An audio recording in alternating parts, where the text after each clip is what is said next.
नमस्कार, मी अश्विनी पुरी. DS news 24 मध्ये आपल्या सर्वांचं स्वागत. बघणार आहोत बातमीचा सविस्तर आढावा. आमच्या DS न्यूज 24 चॅनलला लाईक करा, शेअर करा, सबस्क्राइब करा आणि बेल आयकॉन प्रेस करायला विसरू नका.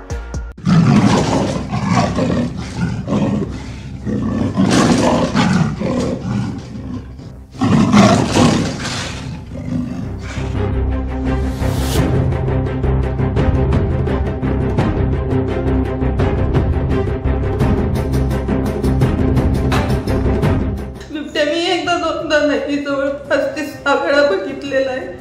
ते एकदा माझ्या गोट्यात पण आलं होतं, म्हणजे गायीवरती हमला केल्यात. मला पहिला कुठला त्रास होत नव्हता, आता BP वाढतोय, हात पाय लटपट करतायत आणि हातांना अशी गोळे उठतायत, छातीमध्ये धडधड होते.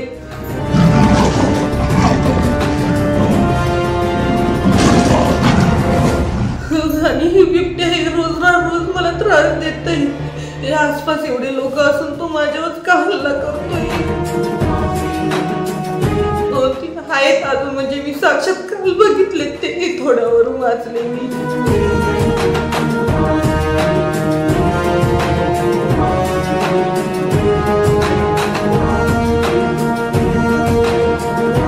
नुसतं बिबट्या आला रे आला म्हटलं तरी देखील आपली घाबरगुंडी उडाल्याशिवाय राहत नाही.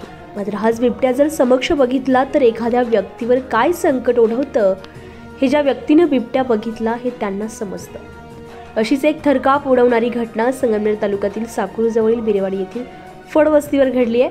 कारण गेल्या काही महिन्यांपासून या परिसरात बिबट्याने अक्षरशः तळस ठोकला आहे. जवळपास 3 ते 4 बिबटे या ठिकाणी संचार करत आहेत. 2 बिबटे वन विभागानं लावलेल्या पिंजऱ्यामध्ये अडकले देखील.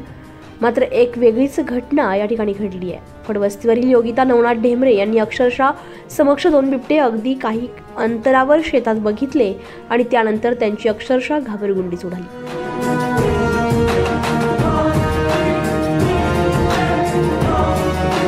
तसेच त्यानंतर योगिता ढेमरे या थेट बेशुद्ध अवस्थेत पडल्यामुळे परिसरात एकच खळबळ उडाली. त्यांना थेट रुग्णालयात दाखल करण्याची वेळ आली. तसेच त्यांनी बिबट्याची इतकी धास्ती घेतली की त्यांची शारीरिक मानसिकता देखील कमकुवत झाली आहे. भीतीने अक्षरशः घाबरून जाऊन ते आजारीच पडले आहेत. तसेच त्यांच्या कुटुंबासह वस्तीवरील नागरिक पूर्णपणे भयभीत झालेत. याच योगिता नवनाथ ढेमरे यांच्याशी थेट DS न्यूज 24 संवाद साधून त्या थरकाप घटनेची माहिती जाणून घेतली आहे. त्यांनी ही घटना नक्की कशी घडली हे अक्षरशः रडून सांगितलं. हीच बिबट्याने जेव्हा ढरकाळी फोडली त्याच्यावरती, तर माझ्या तोंडातून फक्त आवाज निघाला आणि तेव्हा गेली. त्याचेच तशी मी पाठ न दाखवता त्याला पाठीमागे पळाले. पळत येतानीच मी जशी घरी धाव घेतली, त्या ठिकाणी मी इथं घरी येऊन पडले तेव्हा किरण ढेमरे त्यांनी मला उचलून घरी आणलं. तुम्हाला काय त्रास होता तरी? मला पहिला कुठला त्रास होत नव्हता, आता BP वाढतोय, हात पाय लटपट करतायत आणि हातांना अशी गोळे उठतायत, छातीमध्ये धडधड होते. म्हणजे याच्या अगोदर हा त्रास होत होता का तुम्हाला? नाही, मला कधीच नाही झाला हा त्रास. म्हणजे बिबट्या बघितल्यानंतरच तुम्हाला हा त्रास वाढलेला आहे? बिबट्या मी एकदा दोनदा नाही, जवळपास 6 वेळा बघितलेला आहे. ते एकदा माझ्या गोट्यात पण आलं होतं, म्हणजे गायीवरती हमला केल्यात. म्हणजे घराशेजारी आला होता बिबट्या? हो, घराशेजारी माझा गोटे आहे, त्या गोट्यात पण आला होता. तुम्ही हा जो बिबट्या आहे तो दिवसा बघितला का रात्री बघितला? दिवसा बघितलाय. तो 4 ते 5 या दरम्यान येत असतो तुमच्या घराशेजारी? घराशेजारी. तुम्हाला आता काय काय त्रास होतोय? आता मला छातीमध्ये जास्त धडधड होते, BP वाढल्यावानी होतंय आणि हातपायांचा गळाटा झाला. हातपायांमध्ये नांगशी गोळे उठल्यावानी होतात.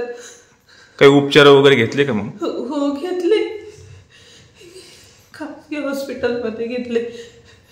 तुमची परिस्थिती बघता तुमची अत्यंत म्हणजे दुर्दैवी एक घटना आहे. बिबट्यानी बघितल्यानंतर तुमचे भीतीचं वातावरण तुमच्या भोवती दिसते.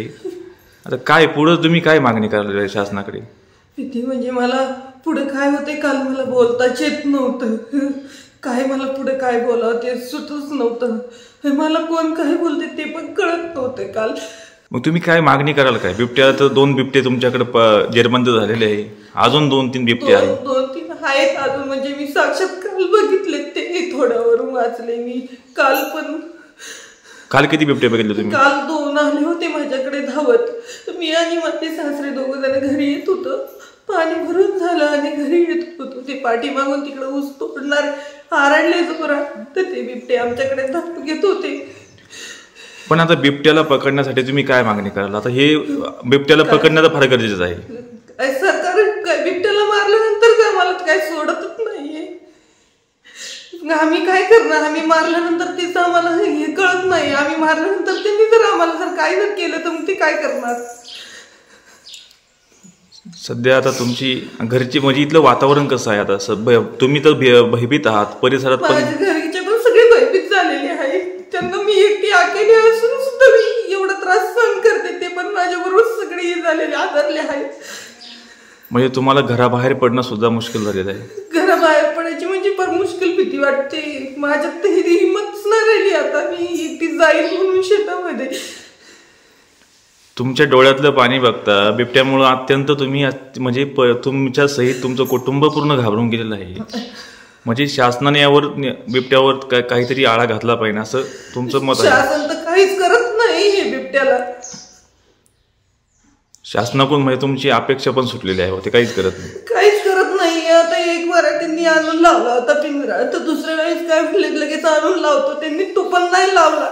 आम्ही त्यांच्याकडे किती मागणी केली, त्याच्यानंतर त्यांनी 4-5 दिवसानंतर त्याला पिंजरा आणून लावला. तुमच्या परिसरामध्ये? आमच्या स्वतः परिसरामध्ये त्यांनी पहिल्यांदा लावला होता. आम्ही मागणी केली, 2 वेळा पत्र पाठवले त्यांना, त्यावेळेस त्यांनी पिंजरा आणून लावला. अच्छा. पण पहिला बिबट्या पकडल्यानंतर ते म्हटले आम्हाला लगेच दुसऱ्या दिवशी आणून लावतो. त्यांनी आणून पण नाही लावला दुसऱ्या दिवशी. परत तिसऱ्या दिवशी माझ्यावरती परत त्यांनी हल्ला केला. म्हणजे बिबट्यांनी नंतर तुमच्यावर पण हल्ला केला? परत हल्ला केला माझ्यावरती. DS न्यूज 24 साठी अश्विनी पुरी, बिरेवाडी.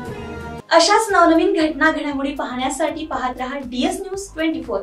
तोपर्यंत मी अश्विनी आपली रजा घेते. नमस्कार.